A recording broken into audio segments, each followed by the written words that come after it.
것처럼 하루 고단한 일과를 마치고 이 자리에 들어오셨는데요. 교회에 많은 직분들, 직책들, 봉사들이 있는데 그 중에 가장 사실 많은 시간들을 투자하고 또 많이 바쁜 봉사가 교사라고 생각을 합니다.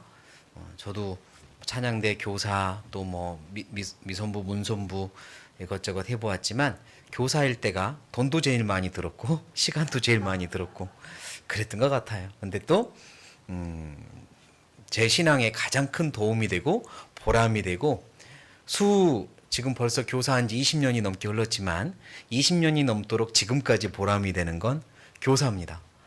그래서 또 제가 교사를 하면서 어떤 느끼고 했던 것들은 다음 기회에 또 같이 간증식으로 교제하기로 하고요.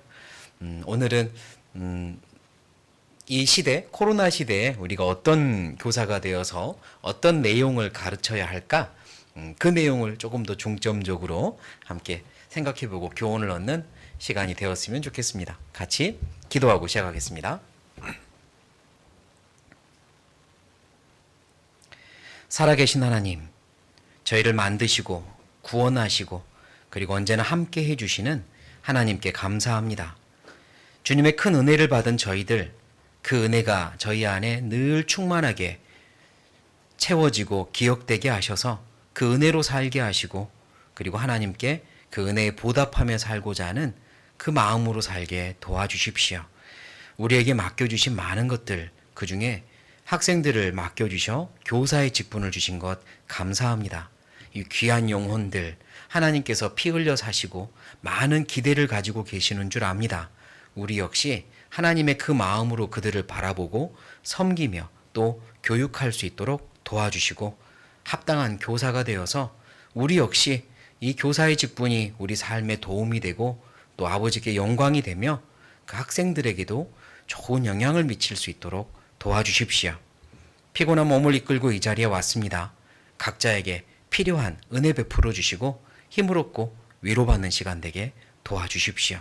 우리를 통해서 주님이 역사하시고 영광 받으시고 주님의 일을 해 주시기를 원하오며 예수님의 이름으로 감사하며 기도드립니다. 아멘. 네, 코로나 시대가 되어서요. 교회 학교의 어떤 가르쳐야 되는 방향도 조금은 달라질 수도 있고 또 어떤 내용을 가르쳐야 할지 조금 더 구체적으로 생각을 해볼 필요가 분명히 있습니다. 그래서 첫 번째는 사단의 계획에 사탄이 어떤 계획을 세우고 있을까 한번 생각해보고 두 번째는 어떤 교사가 되어야 할까 세 번째는 어떤 것을 가르쳐야 할까 이렇게 세 가지 큰 주제로 함께 생각해 보려고 합니다.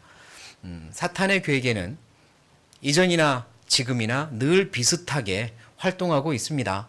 그리스도인들을 넘어뜨리려고 하고 또 하나님의 미래의 일꾼들을 미리 처음부터 싹을 자르려고 부단히도 노력을 하고 있죠.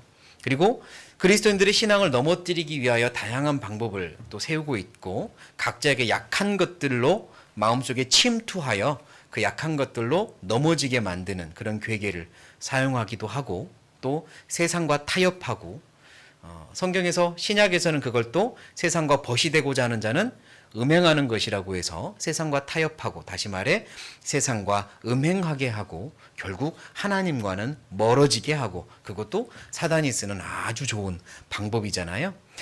고린도후서 2장입니다. 고린도후서 2장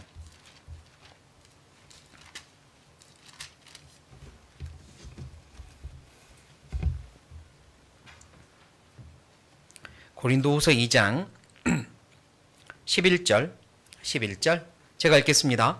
이는 우리로 사단에게 속지 않게 하려 함이라. 우리가 그 괴계를 알지 못하는 바가 아니로라. 네, 이 말씀도 알지 못하는 바가 아니고 또 사단의 괴계가 있다는 것도 알고 있고 사탄이 어떻게 역사하고 활동하는지도 짐작하고 있습니다. 그런데 때로는 우리 자신에게 다가오는 사단의 괴계도 알면서도 넘어질 때가 많이 있잖아요. 우리 학생들은 어떻겠습니까? 우리가 지키고 또 세워줘야 될 우리 학생들 그들에게 차츰차츰 다가가는 사단의 괴계가 분명히 있습니다. 민수기를 찾아보면요. 자, 민수기 옛날 구약시대의 사단은 이렇게 활동을 했는데 민수기 25장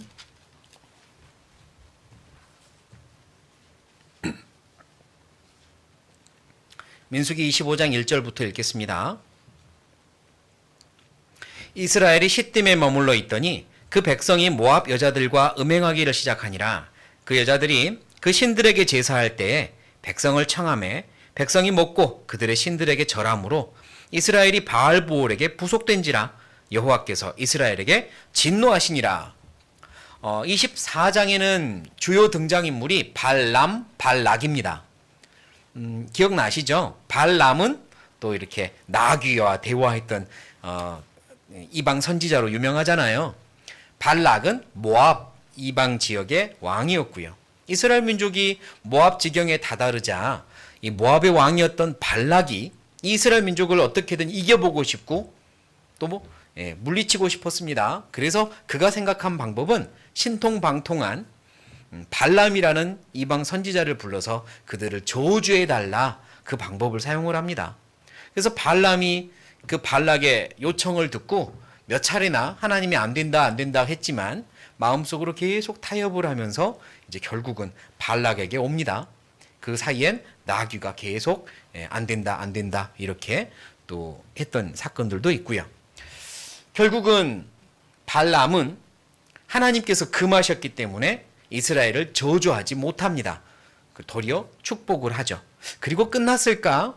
바로 이제 24장 25절에는 발람이 일어나 자기 곳으로 돌아갔고 발락도 자기 길로 갔더라, 이렇게 끝나서 마치 발람이 다 포기하고 발락도 계획을 다 포기하고 더 이상 이스라엘 민족은 저주할 수 없구나, 이렇게 끝난 것처럼 보이지만 사실 그렇지 않습니다. 25장의 사건은 발람이 준 또 다른 괴계였거든요. 발락 왕한테 다른 계책을 준 거죠. 정말로 이스라엘 민족을 무너뜨리고 싶거든, 이렇게 하시오, 그런 겁니다. 그게 뭔데요? 이제 자세하게 내용은 나오지 않아서 성경을 기초로 해서 약간의 소설을 이제 쓰면서 상상을 해봐야 되는데요. 이 사건을 동화처럼 이렇게 소설로 쓴 어떤 이제 책들도 있긴 합니다. 발람이 발락에게 이야기합니다. 저들을 무너뜨리려면 하나님과 사이를 벌어지게 해야 됩니다. 그것밖에 없어요. 발람이 이러는 겁니다. 그래서 발락 왕이 묻죠. 어떻게 해야 되느냐? 그게 어떻게 하느냐? 결국은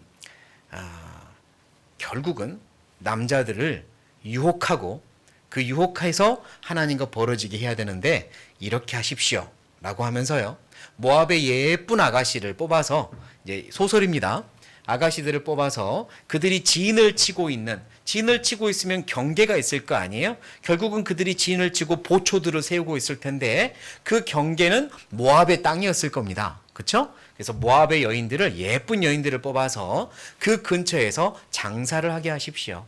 그리고 그 보초들과 친하게 되게 만드십시오. 수고하시네요. 이것 좀 드실래요? 수고하시네요. 음료수 한 잔 드세요. 수고하시네요. 과일 깎아 드릴 테니까 그냥 드세요. 이러면서 예쁜 아가씨들이 그 보초들과 이제 대화를 주고받는 겁니다. 그러다가 친해지겠죠? 그러다가 자기들의 제사를 지내면서요, 여기 와서 이거 음식 드세요. 괜찮아요. 그러면서 서서히 자기들이, 여기 보면 그들이 신들에게 제사할 때 백성을 청하고 백성이 먹고 그렇게 된다고 그랬잖아요.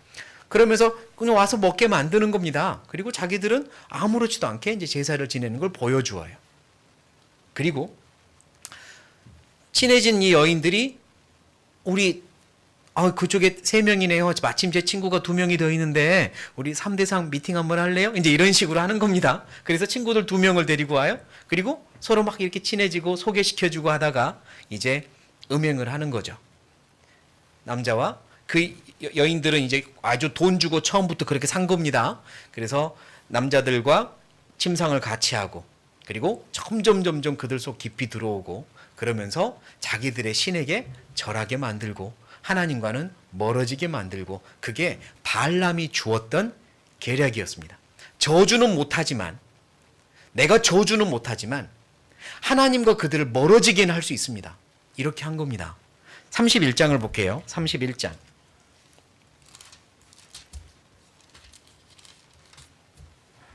31장 16절. 제가 읽겠습니다. 보라, 이들이 발람의 꾀를 좇아 이스라엘 자손으로 부올의 사건에 여호와 앞에 범죄케 하여 여호와의 회중에 연병이 일어나게 하였느니라. 누구 꾀를 쫓았냐면 사실 발람의 꾀였다고 여기 말하고 있잖아요. 24장 마지막 절에 발람은 자기 길로 돌아갔다고 했지만 아니었습니다. 꾀를 주고 간 거예요. 그리고 그들로 음행죄에 빠지게 하고 결국 우상 숭배에 빠지게 하고 하나님과 멀어지게 했습니다. 음행죄가 만연했습니다. 그래서 이제 나중에 읽어보면 비느하스라는 사람이 일어나서 창으로 또 꿰뚫는 이런 일도 있고 헌신하는 일이 있고 막 이런 일이 벌어집니다. 여하튼 이게 사탄의 괴계입니다. 하나님과 멀어지게 하는 방법은 서서히 음행하게 하는 거죠. 세상과 타협하게 하고 짝하게 하는 것, 그게 사단이 쓰는 방법입니다. 자, 구약 광야 시대에 그런 일이 있었잖아요. 자, 요한계시록으로 가볼까요? 요한계시록 2장입니다.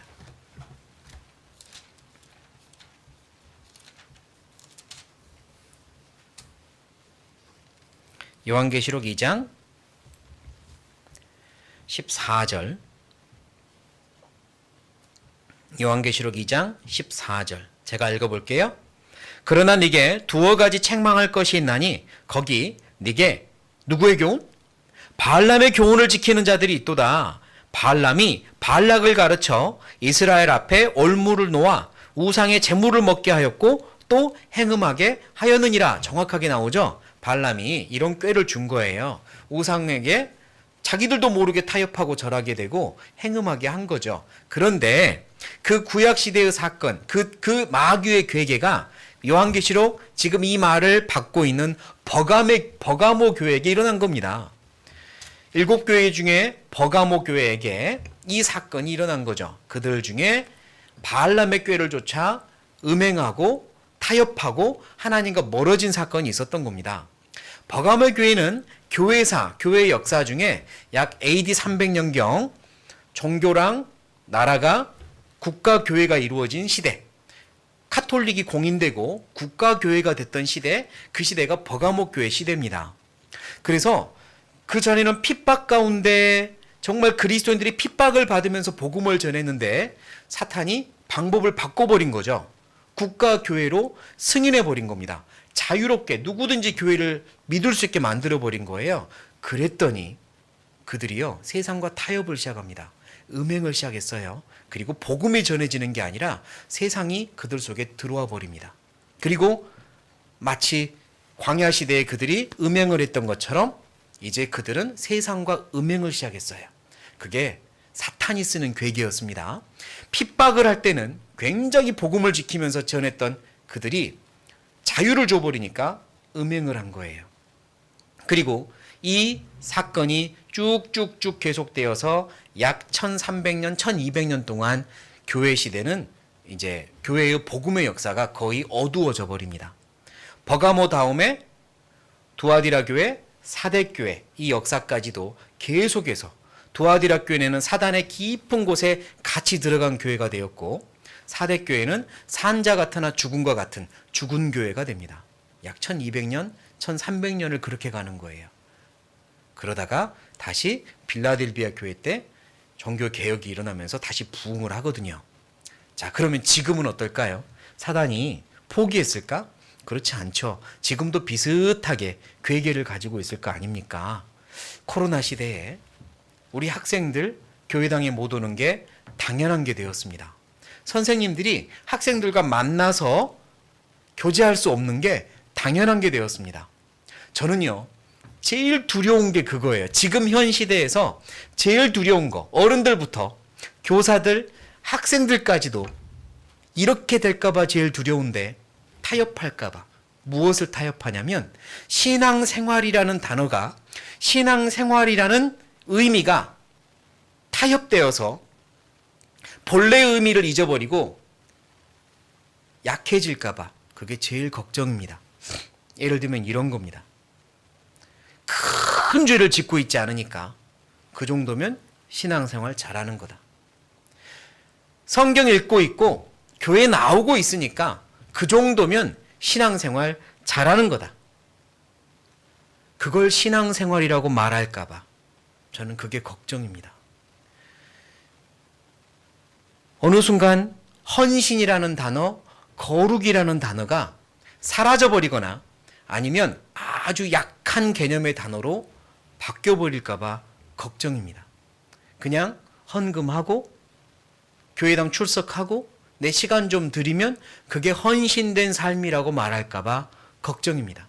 큰 죄 짓지 않고 살면 그게 거룩한 삶이라고 말할까봐 걱정입니다. 기도하고 성경 읽고 있으면 그게 성령 충만한 삶이라고 말할까봐 걱정입니다. 그게 타협이거든요. 마지막 때에, 물론 마지막 때에 정말 진실된 믿음을 가진 그리스도인들이 줄어들기야 하겠지만 그게 내 모습이고 우리 교회 형제자매들의 모습이고 우리 학생들의 모습이 될까봐 너무 걱정입니다. 그게 마귀의 지금 시대에 역사하는 괴계가 아닐까 생각해요. 타협하는 겁니다. 이 정도면 적당하잖아. 이 정도면 괜찮잖아. 이 정도면 잘 사는 거잖아. 이렇게 말할까 봐. 하나님께서 피로 사신 내 1분 1초를 하나님을 위해서 온전히 드리지 못하면서 헌신된 삶이라고 말할까 봐. 내 모든 삶이 주님처럼 깨끗하고 그렇게 깨끗한 삶을 살면서 복음을 전해야 되는데 혹시라도 내 삶이 아간처럼 죄가 묻어서 복음을 전하는데 조금이라도 방해가 될까 봐 염려하고 걱정하고 자기를 돌아보는 그 기도 생활이 분명히 옛날에 우리의 신앙 속엔 있었는데 우리의 학생들에게서는 그런 것을 찾아볼 수 없을까 봐 그게 걱정입니다. 우리 유초등부 아이들 교회 당을 못 나오니까 기도하는 법을 잊어버릴까 봐 그게 걱정입니다. 그럼 어떻게 해야 될까요? 가르쳐야 됩니다. 그걸 가르쳐야 되겠죠. 교회 학교 그리고 교사들은 어쩌면 지금 막중한 책임을 가지고 있는 겁니다. 우리 학생들이, 우리 아이들이 신앙생활을, 제대로 된 신앙생활을 여전히 지킬 수 있도록, 타협하지 않도록 그렇게 해줄 책임이 선생님들한테 그리고 교회에 있지 않을까 그런 생각을 하고요. 그러려면 우리 선생님들부터 타협되지 말아야 할 겁니다. 이 정도면 그냥 나름 적당하게 신앙생활 잘하는 거 아니야? 이렇게 타협하지 말았으면 좋겠습니다. 교회학교는요, 지금 시대에 경각심을 가져야 된다고 생각합니다. 왜냐하면 정말로 우리가 우리 이 아이들에게, 학생들에게 복음을 정말 맡길 생각이라면 우리가 지켜온 이 복음 있잖아요. 이걸 우리 학생 세대까지도 넘겨줄 생각이라면 우리 교회학교는 정말 경각심을 가지고 긴장해야 됩니다. 왜냐면요, 교회학교 출신들의 형제 자매들이 청년이 되고 성인이 되어서 교회를 지켜야지, 그들이 복음을 전하는 일꾼들이 돼야지, 앞으로는 청년이 다 된 다음에 구원받은 사람들, 청년으로서 오랫동안 세상에서 그냥 살다가 구원받은 분들, 그들이 말씀을 맡아서 교회를 지킨다? 갈수록 저는 힘들어질 거라고 믿습니다. 무슨 이야기냐면 어려서부터 교회학교 출신들은요, 그래도 하나님 안에서 신본주의, 하나님 우선주의, 그걸 배우면서 살잖아요. 어찌되었든. 그런데 그렇지 않고 청년의 때까지 마음대로 살던 청년들은요, 이미 그 사상 속에 성적 자유, 성문란, 그리고 페미니즘, 남녀 평등, 그리고 상대주의, 그것도 맞고 저것도 맞아, 이것도 맞고 저것도 맞지, 상대주의가 이미 개념 속에 박힙니다. 청년들, 지금 청년들 그러고 있잖아요. 이제 앞으로 청년들 하면요, 당연한 걸로 될 겁니다. 제3의 성 너무 자연스럽게 받아들이고 하나님과 상관없는 것들이 너무 자연스러운 사상으로 교육받고 살 거예요. 그들이 청년이 된 다음에 구원을 받았다고 하죠. 그러면 그게 쉽게 바뀔까요? 어렵습니다. 청년이 된 다음에 구원받고 그들이 신앙생활을 오랫동안 교회에서 한다고 할지라도 그들에게 복음을 맡기기는 힘들어지는 시대가 올 거다라고 저는 감히 예측합니다. 예를 들면 이렇게 생각해 볼 수 있어요. 저 미국이나 유럽에 우리 교회에 있습니다. 우리 교회에 있고요. 지금 우리 교회 2세들, 그러니까 어른들이 구원을 받고 그 자녀들도 구원받고 그 자녀들이 이제 성인이 되고 청년이 되고 2세들이 지금 교회의 청년이 되고 있습니다. 그런데요, 그 2세들한테 예를 들면 말씀을 맡을 전도인으로 맡기기는 너무 어려워요. 외국어도 엄청 유창하게 잘하는 2세들. 근데 그들에게 왜 복음을 맡길, 다시 말해서 전도인으로 세우기가 그렇게 어려울까? 왜냐? 그들 마음속에 이미 그 서양에 가르치고 있는 문화들, 질서가 깨지고 평등을 부르짖고 상대주의를 부르짖고 페미니즘을 부르짖고 성적 자유를 부르짖는 그 모든 문화들이 2세들 속에 자연스럽게 녹아들어 있기 때문입니다. 아무리 오랫동안 교제 생활을 하고 교회 안에 그들이 있었다 할지라도 그들에게 전도인의 직책을 맡기기는 참 어렵습니다. 왜냐하면 사상이 안 바뀌어요. 어려서부터 배웠기 때문에 안 바뀝니다. 다시 말해서요, 지금 우리 한국교회, 지금까지 우리가 복음을 지켜온 건 교회학교의 힘이었습니다. 교회학교 때부터, 어린 시절부터 하나님 앞에서 계속적으로 올바른 것들을 배우면서 키워왔거든요. 그래서 그들이 청년이 되고 그들이 전도해서 그들의 그 사상과 생각으로 교제를 하다 보니 청년 때 구원을 받아도 바른 정신으로 돌아오고, 그래서 교회를 지켜왔거든요. 앞으로는 힘듭니다. 앞으로는 어려울 거예요. 앞으로 우리 교회를 지키는 사람들은 교회학교 출신들이 돼야 한다고 저는 생각해요. 교회학교 출신들. 어려서부터 바른 걸 배운 사람들. 그래야 우리 복음 다음 세대도 지킵니다. 그러려면 어떻게 해야 되냐? 교회학교가 바른 걸 가르쳐야 되겠죠. 선생님들이 바른 신앙을 가지고 바른 걸 가르쳐야 합니다. 우리 아이들, 저는요, 아기 예수 모시듯이 그렇게 모시며 또 가르쳐야 한다고 믿습니다. 너무나 중요한 세대예요. 코로나 시대에 이제 이들에게 정말로 뭔가를 가르쳐야 하는데요. 그들에게 필요한 교사는 어떤 교사일까? 아침 교사 수련회 때 본이 되는 교사라는 제목으로, 그리고 예수님에 대해서 많이 배웠다고 하니까 이 부분은 짧게 하고 넘어갈게요. 이 시대에 필요한 교사는, 저도 그렇게 생각합니다, 예수님 닮은 교사. 예수님 닮은 교사가 이 시대에 진짜 필요한 교사입니다. 예수님, 그분은 최고의 분반 선생님이었습니다. 제자들을 3년 동안 데리고 다니면서 가르쳤잖아요. 12명의 제자들, 분반 교사였죠. 최고의 분반 교사였습니다. 한번 생각을 해보죠. 12명의 분반 교사들, 분반 학생들 3년 넘도록 데리고 다니며 가르쳤습니다. 예수님이 십자가에 죽으실 때 남은 학생 사실 한 명도 없다고 봐야 됩니다. 사도 요한이 십자가 밑에까지 왔지만 그 역시 정말로 예수님을 따르는 제자로서 아주 온전한 마음으로 왔다고 보기는 어렵습니다. 예수님이 가르쳤던 제자들이요, 예수님 죽으실 때 다 흩어져 버린 거예요. 실패한 교사 아닙니까? 만약 우리 선생님들이, 제가 3년 동안 우리 학생들 정말 전심을 다해 가르쳤는데 3년 후에 나 배신하고 떠나버리고 모른 척 해버리면 얼마나 정말 낙담되겠어요. 내가 뭘 가르쳤지? 뭐 그런 자괴감 들 것 같습니다. 그런데 예수님이 죽고 부활하신 후에 예수님이 그토록 뿌렸던 씨가 열매를 맺기 시작하죠. 예수님이 죽고 부활한 후에 그들은 예수님을 잊지를 않습니다. 예수님이 그동안 가르쳤던 게 그때부터 생각나기 시작한 거죠. 예수님이 본을 보여줬던 모든 게 생각나기 시작한 거예요. 그리고 예수님을 사랑하며 남은 생에 예수님이 그토록 가르치기 원했던 것들을 자기들이 가르치며 삽니다. 그러니까 성공한 교사예요. 예수님은 정말 성공하신 교사입니다. 진짜 성공한 교사는 나중에 드러납니다. 끝에 드러납니다. 내게 가르침을 받은 학생들이 나중에 기억해주는 교사가 진짜 잘 가르친 교사가 아닐까, 저는 그렇게 생각해요. 지금은 나를 이해를 못할 수도 있고 따르지 못할 수도 있습니다. 지금은 선생님이 맛있는 거 사주면 따르고, 그렇지 않으면 안 그러고, 또 옆에 선생님들 저 선생님이 난 더 좋아 이럴 수도 있고 이렇죠. 하지만 지금이 문제가 아니라 나중에 이 아이들이 내가 가르쳐주고 보여주었던 거, 정말 심어주려고 노력했던 걸 기억해낼 수만 있다면 그게 성공한 교사입니다. 그걸 위해서 우리는 씨를 뿌리고 심는 거예요.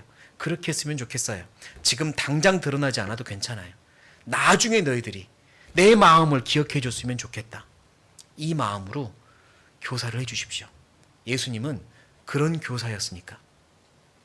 세상에 많은 교사들이 있습니다. 세상의 가르침으로 가르치면 어쩌면 이런 결과를 낳을 수도 있어요. 이사야 찾아볼게요. 이사야 29장.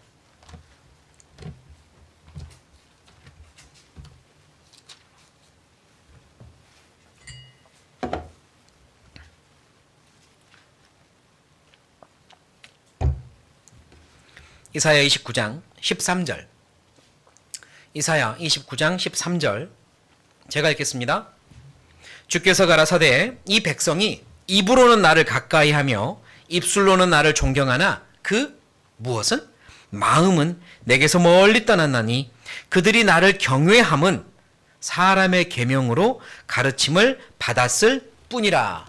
이 백성이 입으로는 하나님을 존경하고 입으로는 하나님을 경외하고 두려워해요. 하지만 문제는 마음은 떠나 있잖아요. 이유를 보니까 사람의 가르침으로 가르침을 받은 겁니다.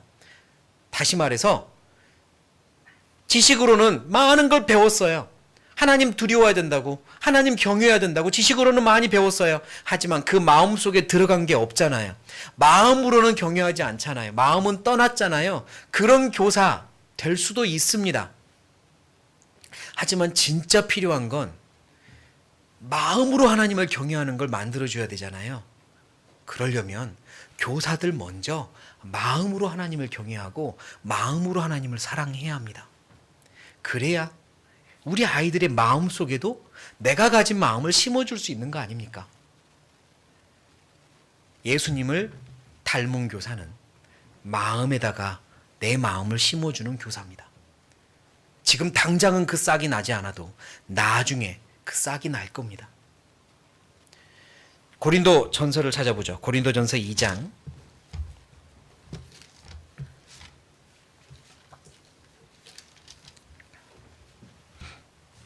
고린도 전서 2장 16절. 고린도 전서 2장 16절. 네, 같이 읽어보겠습니다. 누가 주의 마음을 알아서 주를 가르치겠느냐?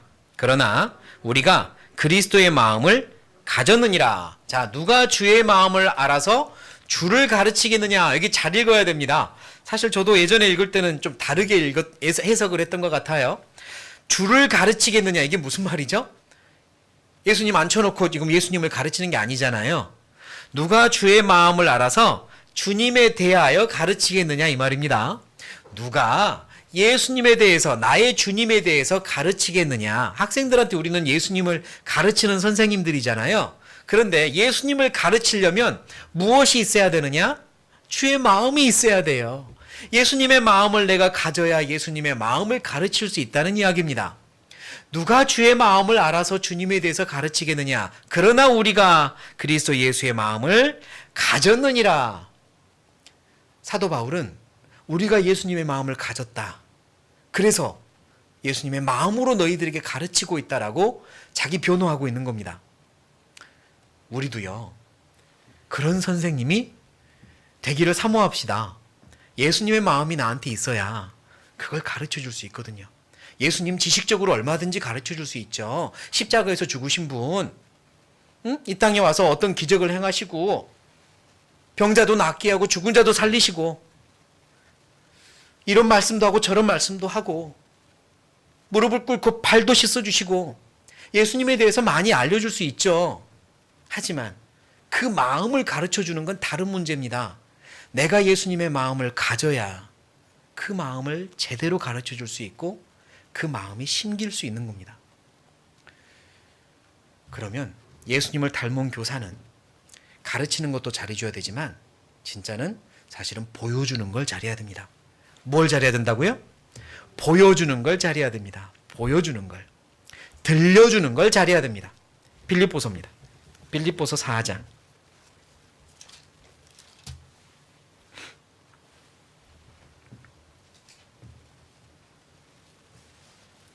빌립보서 4장 9절.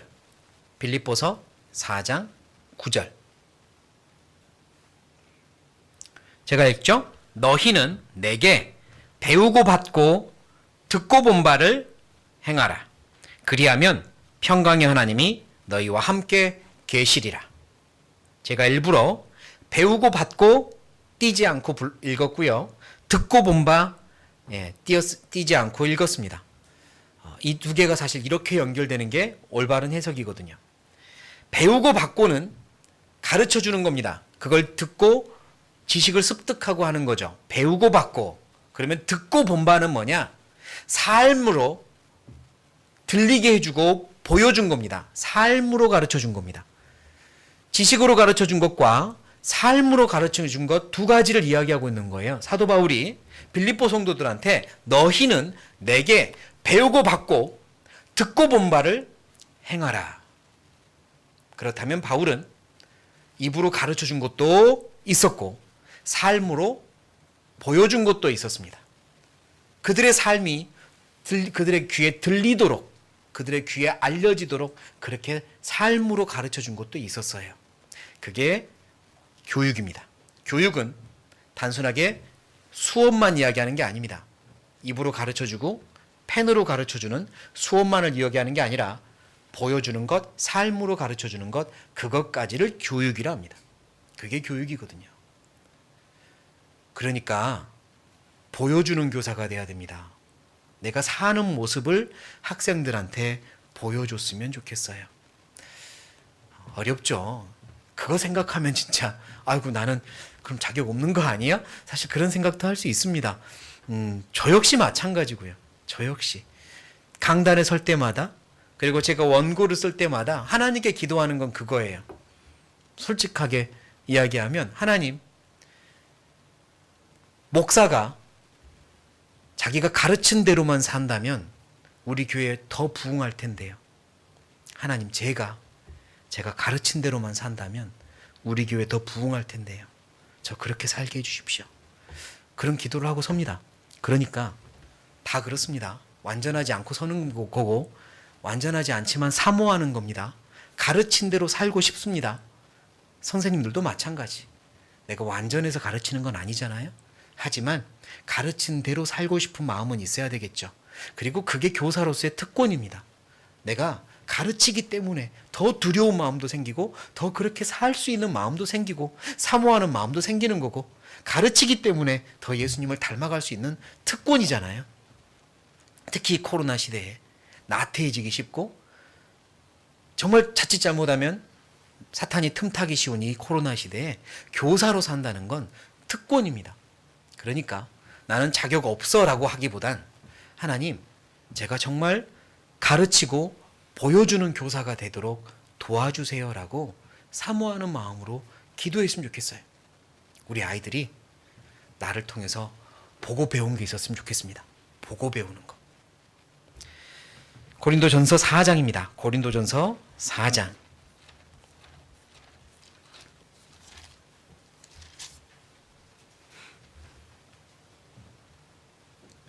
고린도전서 4장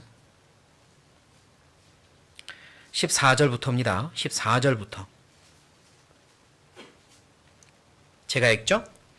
내가 너희를 부끄럽게 하려고 이것을 쓰는 것이 아니라 오직 너희를 내 사랑하는 자녀같이 권하려 하는 것이라.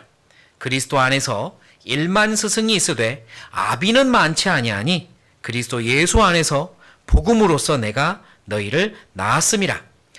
자, 많은 스승이 있지만 아비는 많지 않다라고 하잖아요. 사도 바울은 스스로 나는 아버지 같은 스승이다 라고 이야기하는 겁니다. 그냥 가르쳐주는 스승이 있고, 스승은 선생님이죠.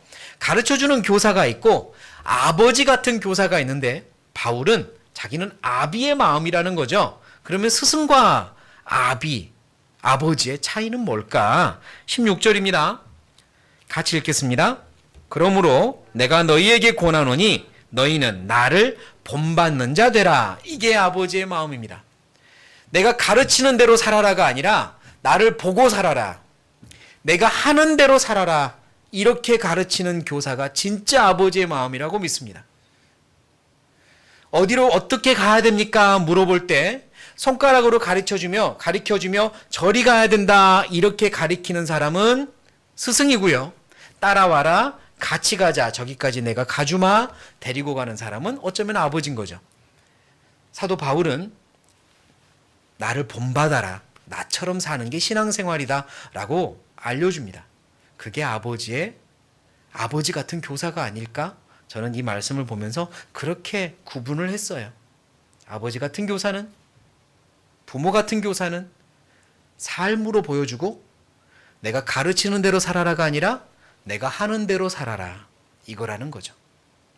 사사기에 보면 기드온이 나옵니다. 기드온이 300명의 군사와 함께 엄청난 대군 앞에 서잖아요. 전쟁을 하잖아요. 밤에 항아리에다가 횃불을 넣고 깨야 되죠. 그때 기드온이 한 말이 있습니다. 너희는 나를 보고 내가 하는 대로만 해라 그랬어요. 내가 하는 대로만 해라.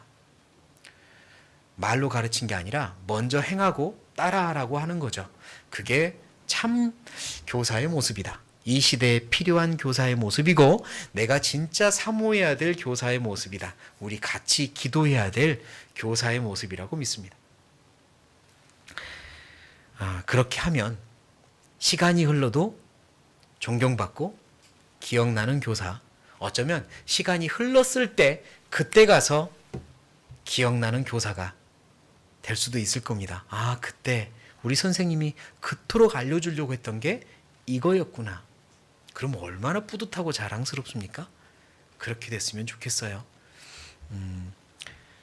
교사를 한 지 20년이 지났지만 지금도 이미 막 이제 다 어른 되고 뭐 결혼도 하고 그런 제자들인데 저한테 선생님이라고 부르는 제자도 그 당시 제자가 있습니다. 지금도 선생님이라고 불러요. 그래서 왜 목사님인데 선생님이라고 부르냐 그러면 저를 선생님이라고 부를 수 있는 특권을 가진 사람 몇 명 안 된다는 거죠. 그렇죠. 제가 딱 3년?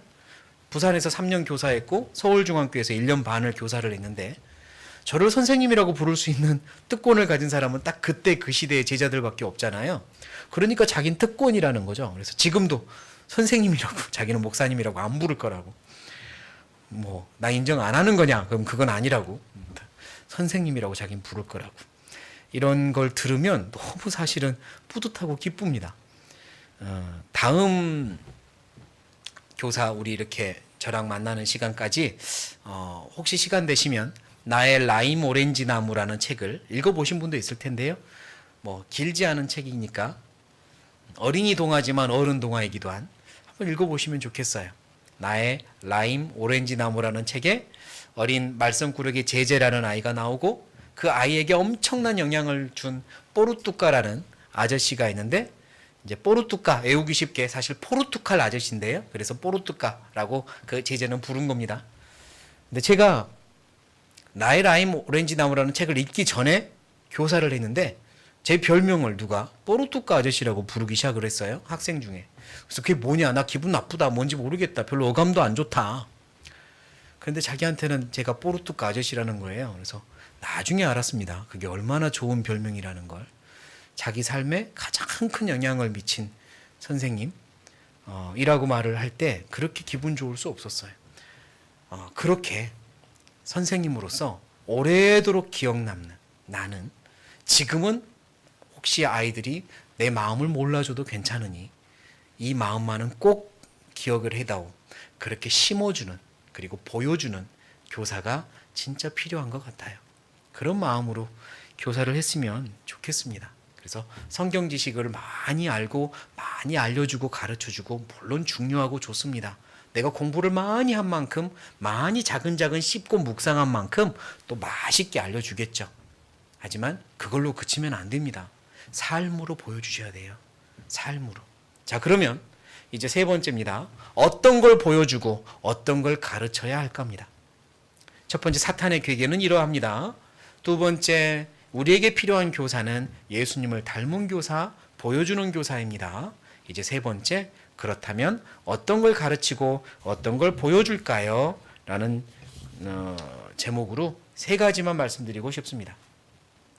첫 번째는 신앙의 이유를 알려줘야 됩니다. 두 번째는 신앙의 목적을 알려줘야 됩니다. 세 번째는 신앙의 방법을 알려줘야 됩니다. 신앙의 이유란 내가 지금 이렇게 그리스도인으로 살아가는 이유, 왜 이렇게 살 수밖에 없는지 그 이유, 신앙의 이유를 알려줘야 되고, 두 번째는 그러면 왜 그리스도인으로 살아야 되는지, 무엇을 위해 살 건지 신앙의 목적을 알려줘야 되고, 그리고 그렇게 살기 위해 방법은 뭔지 알려줘야 됩니다. 물론 다양한 많은 것들이 있겠지만 오늘은 몇 가지만 꼭 생각해 보고 싶은 몇 가지만 함께 생각해 보죠. 첫 번째, 신앙의 이유입니다. 제가 싱가포르 선교사로 있을 때요, 워낙 그 교회당 월세가 비쌌기 때문에 저희들이 적은 인원, 성도 수로는 교회당을 임대해서 쓸 수가 없었어요.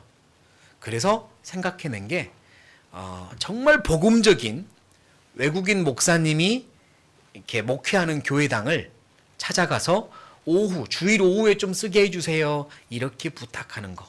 그게 이제 찾아낸 방법이었고, 찾아낸 겁니다.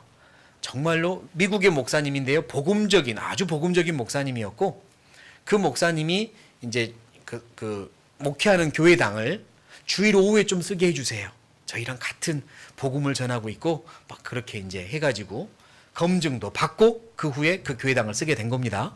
그래서 주일 오후에 이제 저희들이 그 교회당을 쓰는 거죠. 주일 오전에는 그 목사님이 말씀하는데 마침 또 미국인 목사님이 영어로 말씀하는 거니까 다들 들을 겸해서 오전부터 가서 앉아서 듣고 그랬습니다. 근데 그 미국인 목사님에게는 아들이 셋이 있었고요. 아들 중에 한 명은 한쪽 눈이 거의 시력이 없는 아이도 있었고, 또 한 아이는 또 다른 쪽이 아픈 아이고, 아무튼 셋이 있었습니다. 그런데요, 그 아이들을 보면서 제가 큰 감동을 받았어요. 막내 아들이 유치원 정도 다니는 7살 아니면 못 될 수도 있는 막내 아들인데, 어느 날 생일이 다가오니까 그 아들이랑 친한 우리 교회 성도가 물어본 겁니다. 생일 선물로 뭘 받고 싶어? 일반적으로 그 또래 아이면, 우리 교회 한국인 형제 자매님들의 아이도 친한 그 또래 아이가 있었는데요, 그 아이한테 만약 생일 선물 뭐 받고 싶어 그러면 당장에 나오는 게 로봇 장난감이었습니다. 로봇 장난감, 변신 로봇, 아니면 시계, 게임기였거든요. 비슷한 대답을 생각을 한 거죠. 그래서 그 미국인 목사님 아들한테 뭘 받고 싶어, 이런 거죠. 그랬더니 이 대답이 뭐냐, 자기는 노아의 방주 조립 왕구 세트를 갖고 싶다는 거예요. 그래서 이제 물어본 분이 오히려 민망하기도 하고, 아니 왜 그걸 갖고 싶어? 장난감 이런 거 필요 없어? 아니요, 나는 그게 갖고 싶어요. 왜? 저는요, 성경을 사랑하고 하나님을 사랑하고 예수님을 사랑해요. 그래서 더 많이 성경도 알고 싶고 그래요. 이렇게 대답한 겁니다. 그 아이들이요, 3명 다 저는 하나님을 사랑합니다, 저는 예수님을 사랑합니다, 이 말을 아주 당당하게 하는 걸 봤어요. 근데 그게 왜 제가 충격이었냐면요, 저도 사실 초등 6학년 후반부터 교회당을 이제 구원받고 우리 교회를 다니기 시작했고, 그 전에도 아주 큰 교회, 장로교단의 교회를 다녔는데요, 교회 학교를 다니는 시간 동안 중등, 고등학교까지 하나님 사랑한다는 이야기를 제가 해본 적이 없습니다. 그걸 배웠던 기억이 없어요. 물론 가르쳐 줬겠지만 제가 기억이 없겠죠. 선생님들한테 하나님을 사랑해야 된단다, 하나님이 어떤 분인지 알아? 하나님을 사랑하는 이야기를 들어본 적이 없는 것 같은 거예요. 그리고 더 충격적인 건, 제가 전도인이 되고 나서도 우리 성도님들한테 우리 하나님을 사랑합시다, 우리의 하나님, 너무너무 사랑스러우신 하나님을 사랑하며 그렇게 삽시다, 이런 이야기를 얼마나 해봤을까. 제 자신을 돌아본 게 그 아이의 입술을 통해서 나오는 고백 때문이었습니다. 그 아이는 하나님을 사랑했어요. 정말로 하나님 사랑했습니다. 그리고 우리가 신앙생활을 하는 이유 중에 큰 거 하나는 하나님을 사랑해서인데, 너무너무 하나님을 사랑해서 그래서 신앙생활을 하는 건데, 그분이 나를 사랑해 주셔서 그 사랑 때문에 신앙이 시작됐는데, 이로써 우리가 사랑을 알고 그 큰 사랑을 인하여 오직 그의 사랑에 매여, 그런 문장들은 참 많이도 아는데 나는 정말 하나님을 얼마나 사랑하나 그때 돌아봤습니다. 그리고 학생들한테 가르쳐 줘야 될 거, 우리가 왜 신앙생활 하느냐, 하나님을 사랑하기 때문이고, 우리 귀한 학생들도 하나님을 사랑하며 삽시다. 알려줬으면 좋겠습니다. 신앙생활을 한다는 게 부담이 되고 의무감으로, 책임감으로, 눌림으로 사는 게 아니라, 여러분, 사랑하면 눌립니까? 사랑하면 부담되나요? 사랑하면 사랑하는 사람 만나러 가는 시간이 그렇게 눌리고 부담되고 힘든가요? 그렇지 않잖아요. 신앙생활은 사실 눌리고 부담되고 힘들고 그게 아니라 행복한 건데, 우리 학생들은요, 행복하게 신앙생활 하도록 가르쳐 줬으면 좋겠습니다. 하나님을 사랑하고 그분의 사랑이 너무 감격스러워서, 그래서 우리는 신앙생활을 하는 거란다. 그 사랑하는 하나님을 천국에서 만나게 될 때 그때 얼마나 행복할까. 그래서 우리는 그분을 마음에 품고 사는 거란다. 알려줘야겠죠. 그리고 그걸 알려주려면 내가 먼저 하나님을 사랑해야 합니다. 선생님이 먼저 하나님을 사랑해야 합니다. 앞으로도 계속 이제 이건 배워나갈 건데요. 우리가 하나님을 사랑한다는 건 마치 연인 간의 사랑만 생각하는 건 아닙니다. 왕으로서 사랑할 수도 있습니다. 왕으로서. 무비보셋, 요나단의 아들 무비보셋, 저른발이었던 무비보셋, 다윗 왕을 너무나 사랑했습니다. 왕으로서 사랑할 수 있습니다. 임금으로 하나님을 사랑할 수 있습니다. 왕으로 사랑하는 겁니다. 아버지로 사랑할 수도 있죠. 아버지로 사랑하는 겁니다. 친구로 사랑하는 거고요. 또 주인으로 사랑하는 겁니다. 귀를 뚫은 종 이야기, 주인을 사랑하여 내가 나가지 않겠습니다. 귀를 뚫겠습니다. 그건 종이 주인을 사랑하는 거거든요. 주인으로서도 사랑합니다. 연인으로만 사랑하는 게 아니에요. 어떤 형태로든 우리는 하나님을 사랑할 수 있습니다. 나는 과연 하나님을 얼마나 사랑하나. 선생님들이 하나님을 사랑했으면 좋겠습니다. 그리고 학생들에게 선생님이 하나님을 사랑하는 걸 좀 들켰으면 좋겠습니다. 가르쳐 주지 않아도 들켰으면 좋겠습니다. 사내에 연인이 있다고 생각해 봐요. 사내에 서로 연애를 시작한 겁니다. 둘이 안 들키려고 너무너무 노력하겠죠. 그래도 친한 사람들한테 안 들킬까요? 너 누구 생겼지? 사내에 누구 생겼는지는 모를 수 있지만 너 누구 생겼지? 너 누구 좋아하지? 너 누구 있네? 들키잖아요. 사랑에 빠지면 안 들킵니까? 안 들킨다면 그건 사랑하지 않거나 연기가 뛰어나거나 둘 중에 하나일 거예요. 우리 선생님들, 내가 하나님을 사랑하는 걸 학생들한테 들켰으면 좋겠습니다. 정말 우리 선생님은 정말 하나님을 사랑하는구나. 말하지 않아도 학생들이 알아봐 줬으면 좋겠습니다. 그러려면 나부터 하나님을 사랑해야 되잖아요. 요한의 아들 시몬아, 네가 나를 사랑하느냐? 이렇게 물어보신 예수님이 나에게도 물어보시는 거거든요. 네가 나를 사랑하느냐? 예, 제가 주님을 사랑하는 줄 주께서 아십니다. 그때 내 어린 양을 먹이라. 우리가 교사를 하는 건 어린 양 먹이는 거잖아요. 네, 제가 주님을 사랑합니다. 그때 내 어린 양을 먹이라라고 베드로에게 맡기셨는데, 우리도 하나님을 사랑하는 게 맞습니다. 나는 과연 하나님을 얼마나 사랑하며 신앙생활하는가 돌아보십시오. 그리고 한번 하나님께 기도하세요. 하나님, 저 정말 하나님 사랑하며 그렇게 신앙생활하고 싶습니다. 눌림과 부담감과 책임감으로가 아니라 사랑해서 기쁨으로 행복함으로 그렇게 신앙생활하고 싶습니다. 그랬으면 좋겠어요. 고린도후서 11장입니다. 고린도후서 11장.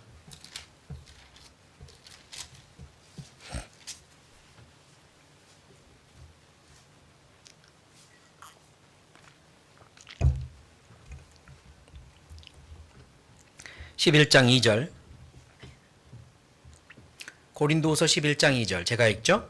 내가 하나님의 열심으로 너희를 위하여 열심 내노니 내가 너희를 정결한 처녀로 한 남편인 그리스도께 드리려고 중매함이로다 그랬죠.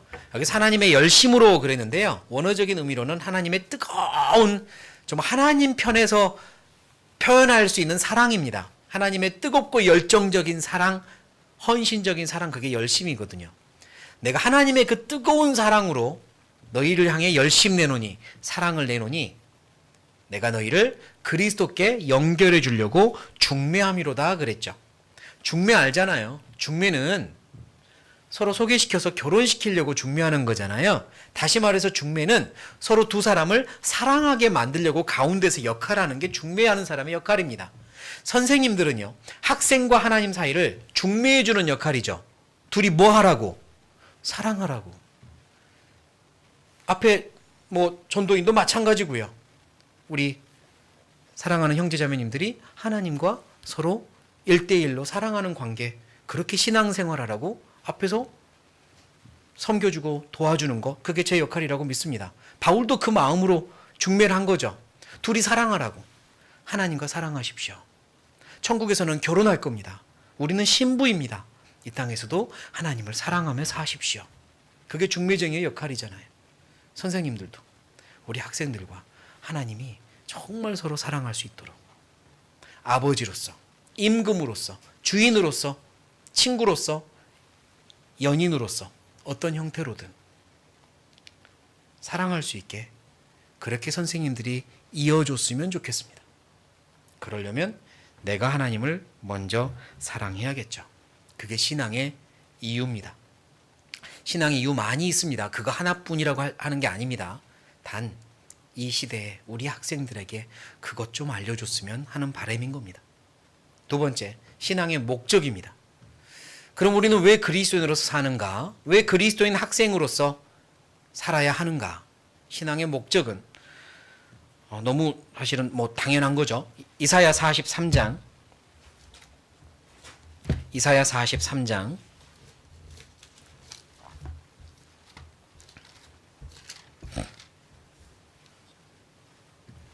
이사야 43장 7절.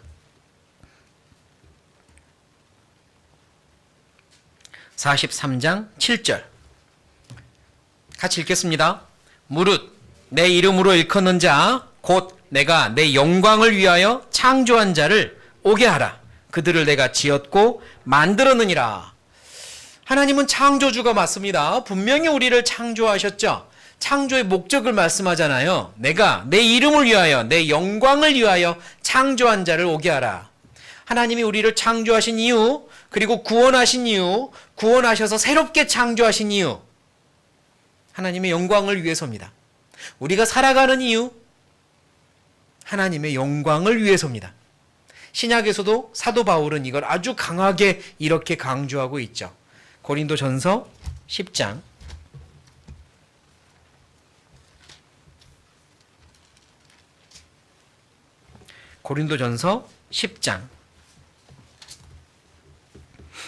31절. 고린도전서 10장 31절 같이 읽겠습니다. 그런즉 너희가 먹든지 마시든지 무엇을 하든지 다 하나님의 영광을 위하여 하라. 이건 우리 학생들이 정말 새겨두어야 할 말씀이죠. 하나님의 영광을 위하여 먹든지 마시든지 무엇을 하든지 하라. 성경에 없는 많은 것들 다 하나님의 영광을 위해서 선택해라. 요즘은 우리 학생들 질의응답 제가 수원의 어떤 학생한테 받은 것 중에요. 무알코올 맥주가 나왔대요. 혹시 보셨습니까? 무알코올 맥주가 나왔대요. 이제 먹어도 됩니까? 이제 물어봅니다. 성경에 없는 많은 것들이 있어요. 어떻게 해야 되죠? 제일 좋은 답은요. 하나님의 영광을 위해서 괜찮으면 하시고 하나님의 영광을 위해 아니다 싶으면 하지 마세요. 일단 그 답이 제일 좋습니다. 어떤 것든 마찬가지죠. 공부를 뭘 위해 해야 되는데요. 이 마지막 때에 꼭 해야 돼요. 하나님의 영광을 위해서 하는 데까지 해야 되겠. 내가 하나님의 영광을 위해서라고 생각하는 데까지 해라. 하나님의 영광을 위해서 네가 선택해라. 자기가 선택하게 만드는 좋은 답은 이거잖아요. 하나님의 영광을 위하여. 하나님께 영광을 돌려드린다는 표현들을 많이 씁니다. 하나님께 영광을 돌려드린다. 저는 그 의미를 이렇게 스스로 이해를 하고 스스로 적용을 합니다. 예를 들면요. 길을 걸어가는데 저쪽에서 한 할머니가 검정 비닐봉지를 들고 주춤거리며 다가오세요. 걸어오십니다. 근데 이제 사실은 잘 보지 못하고 다른 거 핸드폰을 보고 가다가 부딪힌 거예요, 할머니랑. 근데 할머니가 검정 비닐봉지를 떨어뜨렸는데 사실 거기에 저금통 큰 거를 뜯어서 담아놓은 동전들이 들어있던 봉지입니다. 떨어뜨렸더니 어떻게 돼요? 쫙 퍼지겠죠. 동전들이. 자, 할머니가 아이고 어떻게 합니다. 내가 부딪혔고 내가 떨어뜨린 거예요. 어떻게 할까요? 양심 있다면 주워야 되겠잖아요. 하나하나 다 주워야겠죠. 저 멀리 떼굴떼굴 굴러간 것까지 다 주워야 돼요. 할머니가 그 정성스럽게 모아둔 그 저금통 지금 너무너무 필요해서 그거 담아가지고 은행 가는 길에 떨어뜨렸으니까 내가 떨어뜨렸으니까 주워야 돼요. 그리고 돌려드려야 되겠죠. 하나님께 영광을 돌려드린다는 건 저는 그런 의미로 스스로 해석하고 있어요. 하나님이 나를 위해 십자가에 죽으려고 오실 때 모든 영광을 다 버리고 오셨습니다. 다 버리셨어요. 왕으로서의 영광, 천군 천사들이 우러러봐야 되는 영광, 왕의 왕 중의 영광, 주의 주 중의 영광, 만왕의 왕의 창조주의 영광, 하나님 다 버리셨습니다. 하나도 빠짐없이 다 버리셔버리고 이 땅에 천한 사람의 몸으로 오셔서 모든 질고를 다 겪으시고 항상 울면서 기도하시고 그리고 죽으시기 전에는 수치와 모욕과 침뱉음과 뺨 때림과 그리고 채찍질을 받으시고 그리고 내가 받아야 될 저주까지 받으시고 하나님께 버림받으시고 죽으셨어요. 그가 나를 위해 버려버린 영광들을 생각하면 한없습니다. 그거 하나하나 찾아서 돌려드리는 겁니다. 내 삶에 하나하나 그것 찾아서 돌려드리는 게 내 삶의 목적이에요. 주님, 저 때문에 버리셨던 거 이제 받으셔야죠. 주님이 높아지셔야죠. 주님의 이름이 높아지셔야죠. 저 하나님을 알지 못하고 손가락질하는 저 많은 사람들, 그들의 입술로 하나님을 인정하게 제가 만들어 드릴게요. 그걸 위해서라도 전도하는 겁니다. 구원을 받지 못했더라도 첫째 날, 둘째 날 말씀 듣고 이게 거짓은 아닌 것 같네. 그것만으로도 저는 하나님께 영광 일부 돌려드렸다고 생각해요. 그러니까 훌륭한 거 한 거죠. 실망할 거 없어요. 그들의 입술로 저주하던 입술이 그래도 조금이라도 하나님을 인정했다면 정말 떨어진 영광 조금 더 주어드린 거잖아요. 얼마나 기뻐요. 기쁜 겁니다. 내 삶을 통해서 하나님이 버려버린 영광, 떨어뜨린 영광 내가 주어드리는 거예요. 그게 영광을 돌려드리는 삶입니다. 우리 학생들에게 우리의 삶의 목적은 영광을 돌려드리며 사는 거라고 알려주셔야 됩니다. 왜 공부해야 되느냐? 알려줘야 돼요. 우리가 우리 학생들을 너무 얕잡아 보는 게 경향이 있습니다. 얘네들이 뭘 알아? 알기는 뭘 알아? 커서 알지. 예를 들면 이런 말씀이요. 시편 116편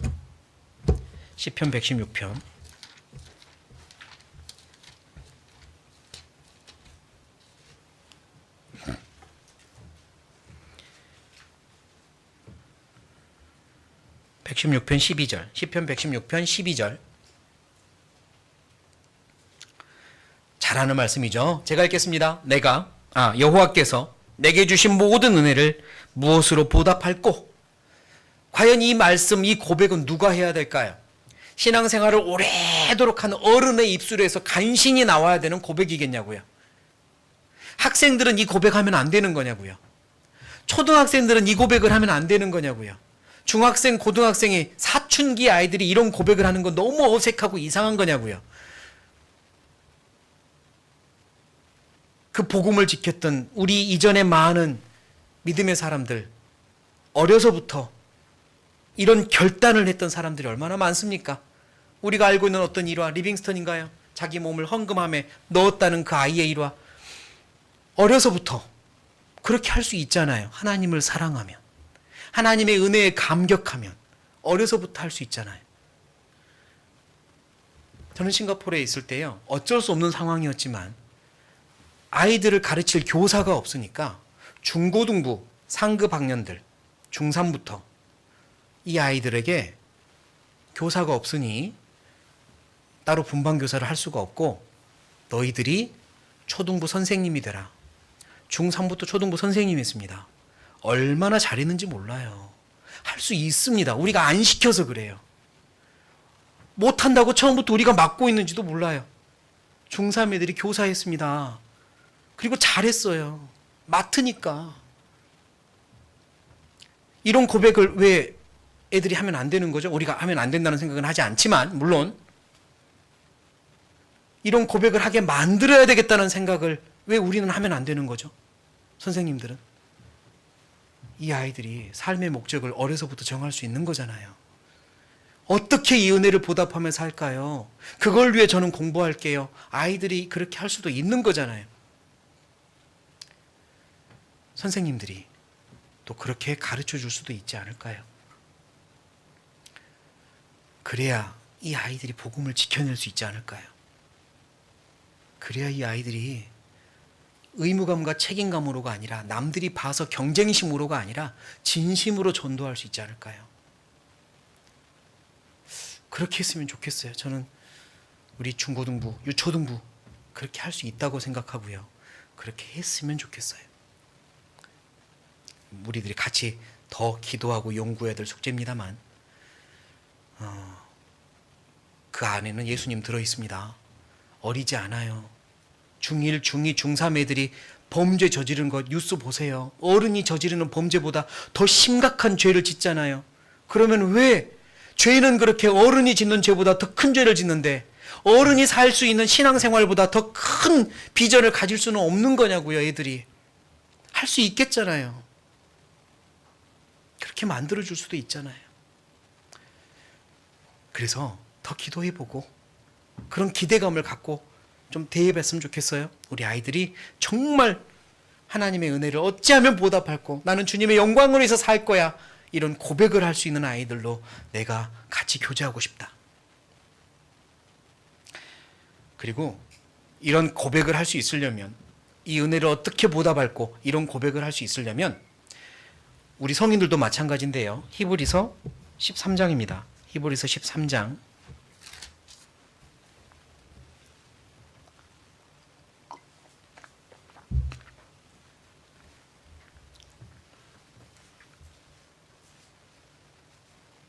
13장 히브리서 13장 9절입니다.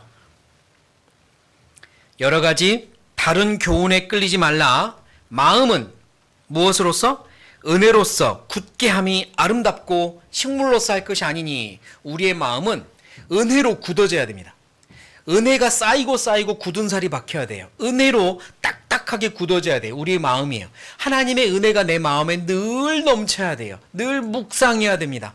오늘 하루를 살면서 내게 주신 은혜가 얼마나 많은지 우리 선생님들도 사실 감격해야 됩니다. 내게 주신 순간순간이 선물이라는 것을 스스로 진심으로 고백할 수 있어야 됩니다. 그게 신앙입니다.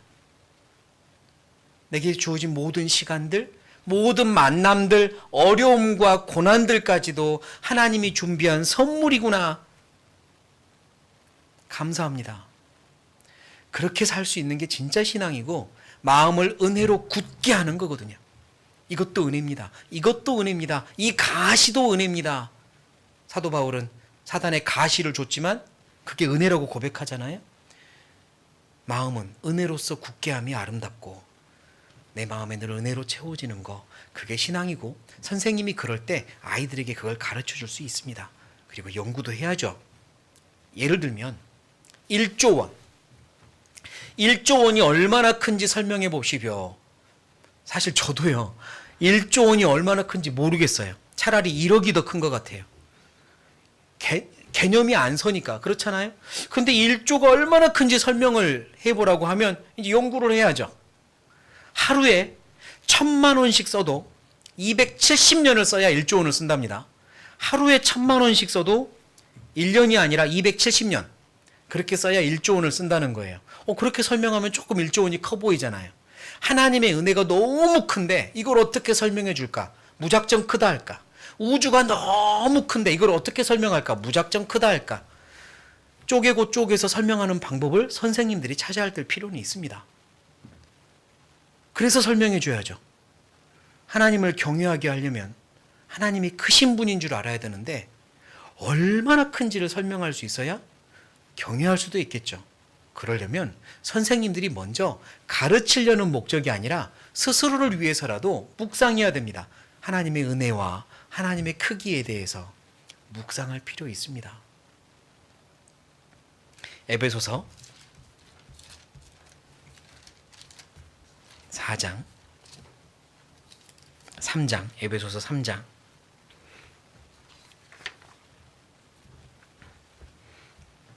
에베소서 3장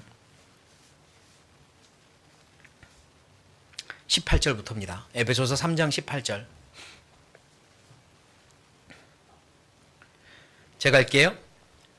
읽겠습니다. 능히 모든 성도와 함께 지식에 넘치는 그리스도의 사랑을 알아. 여기서 지식에 넘치는 이라는 뜻은 지식으로는 다 알 수 없는 이라는 뜻입니다.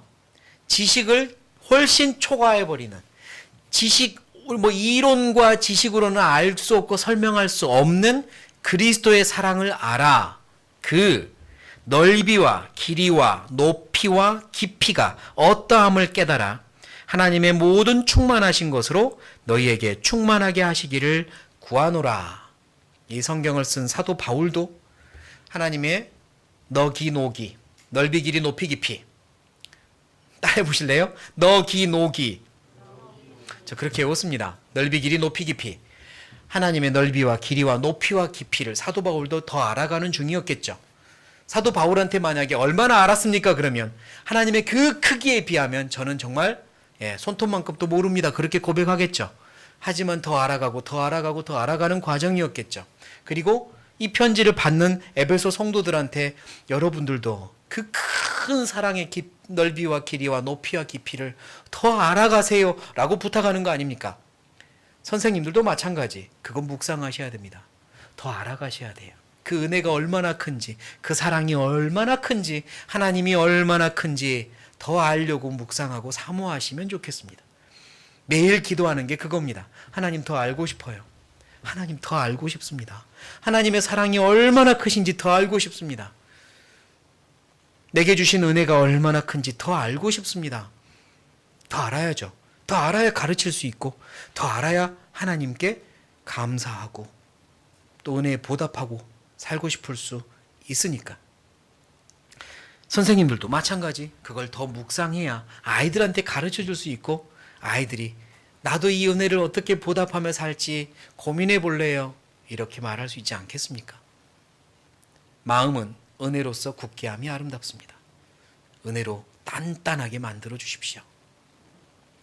힘든 일, 어려운 일이 많아도 은혜가 훨씬 더 단단해져야 되고, 하나님이 부어주신 은혜로 그걸 이길 수 있어야 합니다.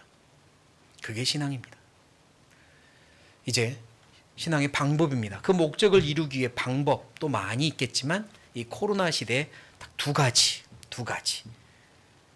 지금 정말 중요한 방법. 첫 번째는 1대1 신앙이고요. 두 번째는 합심 신앙입니다. 약간 모순돼 보이는 단어이긴 하지만 필요한 겁니다. 1대1 신앙과 연합신앙, 1대1 신앙과 연합신앙을 우리 아이들에게 가르쳐 주십시오. 이 코로나 시대에 정말 필요합니다. 이제 만나서 교제하기 어렵습니다. 집에 혼자 있는 시간이 많아집니다. 사춘기, 중고등부, 또 초등부, 유초등부도 친구 사회가 너무나 중요한 시기인데 만날 수가 없으니 친구 사회, 이게 그 개념이 이제 사라지고 있잖아요. 혼자 있는 시간이 많아지고 있죠. 혼자서 유튜브를 통해 배우고 대중매체를 통해 배웁니다. 배우는 게 달라지고 있어요. 이때 1대1 신앙 가르쳐야 합니다. 하나님과 개인적으로 교제하는 신앙을 우리 학생들에게 꼭 가르쳐야 합니다. 그걸 경건생활이라고 말하고 싶고요. 개인적으로 성경 읽고 묵상하고 개인적으로 기도하고 하나님과 대화하는 걸 신앙이라고 가르쳐 주십시오. 아이들에게 꼭 가르쳐 주세요. 성경을 읽어도요, 학생들부터 묵상하게 하십시오. 뭘 깨달았느냐? 하나님이 뭐라고 하시디? 너는 어떻게 살기로 결심했느냐? 묵상하게 하십시오. 그냥 읽고 넘어가지 말고 참빛, 머릿돌 하면서 뭘 깨달았느냐? 하나님이 뭐라고 하시디? 너는 어떻게 할 거야? 그걸 물어봐 주세요. 지식을 많이 알려주는 것보다 그 한마디 듣는 게 지금은 더 필요할 수도 있다고 말씀드리고 싶습니다. 개인적인 신앙을 알려주세요. 기도도 알려주세요. 하나님과 대화하라 해라. 하나님께 어떻게 해야 될지 여쭈어봐라. 하나님 저 어떻게 해야 될까요? 많이 여쭈어라. 그리고 하나님이 어떻게 해야 된다고 가르쳐 주실 거야. 기도해봐. 그러면 신통한 음성으로 가르쳐 주시는 게 아니라 여러 가지 방법으로 알려주신단다. 이제 그걸 알려주십시오. 어렸을 때부터 개인 경건 신앙을 1대1 신앙을 알려주세요. 디모데전서입니다. 디모데전서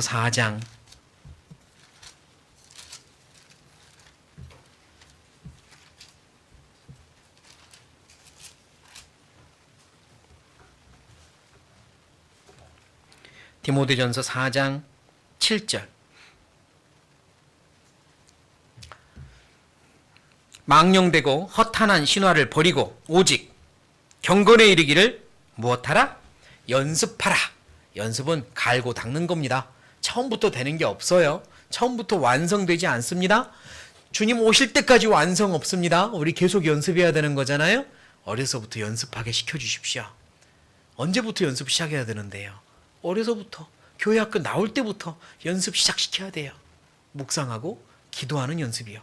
1대1로 하나님과 마주 대하는 연습, 경건의 연습을 시켜주십시오. 이 코로나 시대 때 더 중요합니다. 어린아이들 기도하지 못한다고 해도 너희들의 작은 한마디 하나님이 너무 기뻐하신단다. 하나님 도와주세요. 이거부터 해봐. 하나님 이렇게 했는데 하나님 제가 어떻게 할까요? 이렇게 해봐. 아주 작은 것부터 기도도 알려주시고, 머릿돌과 참빗을 할 때도 여기서 하나님이 나한테 꼭 알려주고 싶은 게 있을 거야. 내가 어떻게 해야 된다 하고 알려주는 걸 하나만 우리 찾아보자. 그렇게 같이 대화하시고 1대1 신앙을 알려주시면 좋겠습니다. 그래야 집에서 혼자 있으면서도 하나님이 내 옆에 있다는 걸 그들이 알게 되고, 교회당만 가서 하나님 만나고 분방 교제 시간에만 하나님 만나는 게 아니라 매 시간 매 순간 하나님 만난다는 그 참된 예배를 알게 됩니다. 어렸을 때 알았으면 좋겠어요. 그리고 연합신앙입니다. 혼자 하는 게 아니에요. 혼자서는 하나님과 1대1로 교제하지만 신앙의 승리는 같이 하는 겁니다. 형제 자매들과 같이 교제하면서 이루는 거죠. 두세 사람이 함께 있는 곳에 하나님도 함께하고, 나 혼자 기도하는 것보다 같이 기도할 때 훨씬 더 능력이 있고, 하나님께서도 나 혼자가 아니라 함께하는 그 속에서 하나님이 더 큰 일을 하신단다 알려줘야 됩니다. 다니엘입니다. 다니엘서 2장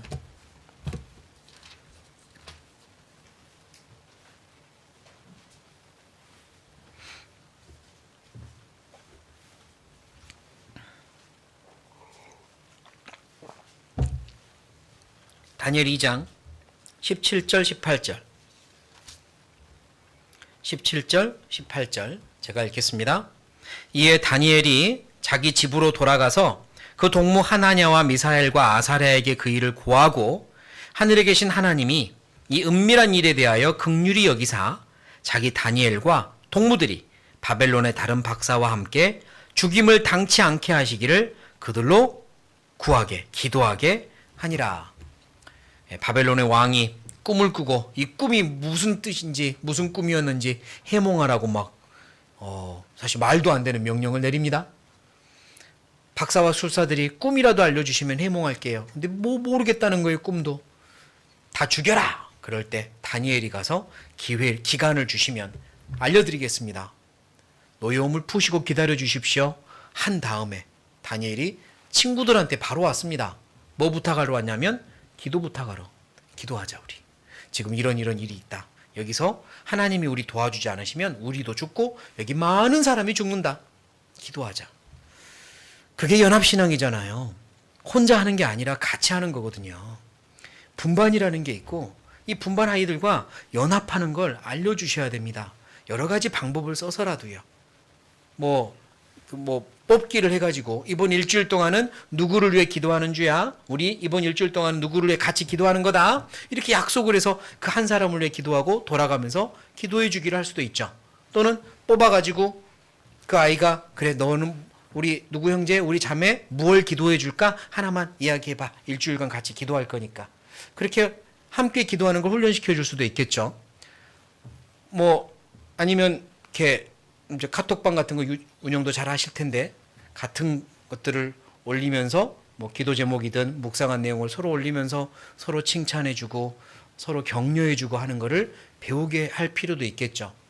같은 분반인데 만난 적이 없으니까 정말 멀뚱멀뚱 뻘쭘해져 가지고 그거는 사실 사탄이 너무 좋아하는 거잖아요. 연합을 깨뜨리면 힘이 없거든요. 우리 분반 아이들도 혼자서 하나님과 경건의 생활을 해야 되지만 연합하게 해줘야 되거든요. 그래야 앞으로 교회 생활을 하니까 선생님들이 연합이라는 걸 알려줘야 되고요. 어떻게든 만나서 우리 함께 서로를 위해 기도하자, 서로를 응원하자, 뭐 카톡방을 운영해서 서로 댓글 달아주자 등등 우리 학년에 맞게 할 수 있는 것들도 연구 좀 해보면 어떨까 그런 생각이 듭니다. 분반 아이들끼리 연합하게 해주세요. 최소한 분반 내에서라도. 그리고 그게 발전하면 교회 학교가 서로 연합해야죠. 중고등부가 함께 연합해서 한 가지 일을 위해 기도도 하고 함께 연합해서 뭔가 일을 이루어내고 그런 모습이, 그런 교회의 모습이 교회 학교 내에서 배워야 되는 모습이거든요. 아, 우린 교회구나. 우리 하나구나. 얼굴을 보면서 할 수 있으면 더 좋겠는데 얼굴을 보지 못하니까 방법을 찾아야 돼요. 방법을. 어떻게 하면 좋을까? 그래서 뭐 저도 더 또 기도하면서 또 교제하겠지만 우리 선생님들도 그런 부분에 대해서도 한번 더 깊이 기도해 보시기 바랍니다. 또 선생님들끼리 교제할 때 이런 방법 어때요? 우리 분반 이렇게 해봤어요? 또 서로 공유도 하고 계시겠지만 더 하시면서 좋은 방법을 찾아주십시오. 1대1 신앙, 연합신앙, 이건 우리 학생들한테 이 코로나 시대에 더 깊이 알려줘야 되는 부분이라고 저는 생각을 해서 이 말씀을 드립니다. 하나님을 사랑하는 이유로, 하나님께 영광을 돌리고자 하는 목적으로, 그리고 개인의 경건의 신앙과 연합하는 신앙의 그 방법으로 우리 학생들이 살았으면 좋겠고요. 우리 선생님들도 또 그렇게 살면서 학생들에게 또 보여주는 교사가 되었으면 좋겠습니다. 우리 학생들, 제가 이렇게 현재까지 개인적으로 만나본 우리 많은 우리 교회 학생들 정말 한 명 한 명이 참 마음에 들고요. 참 예쁘게 잘 크고 있고 잘 자라줬구나 그런 생각이 들어요. 우리 교회학교 선생님들이 정말 많이 희생하셨구나, 정말 많이 섬겨주셨구나, 그걸 안 봐도 알겠습니다. 그래서 잘하고 계시는 줄 알고요. 그래서 우리 한번 많은 부분들을 하고 계시겠지만 또 더 힘을 모아서 함께 같은 방향으로 또 한번 달려가 봤으면 좋겠습니다. 하여튼 모든 수고에 진심으로 감사드리고 또 하나님께서 여러 가지 방법으로 갚아 주실 거라고 믿습니다. 네, 같이 기도하겠습니다.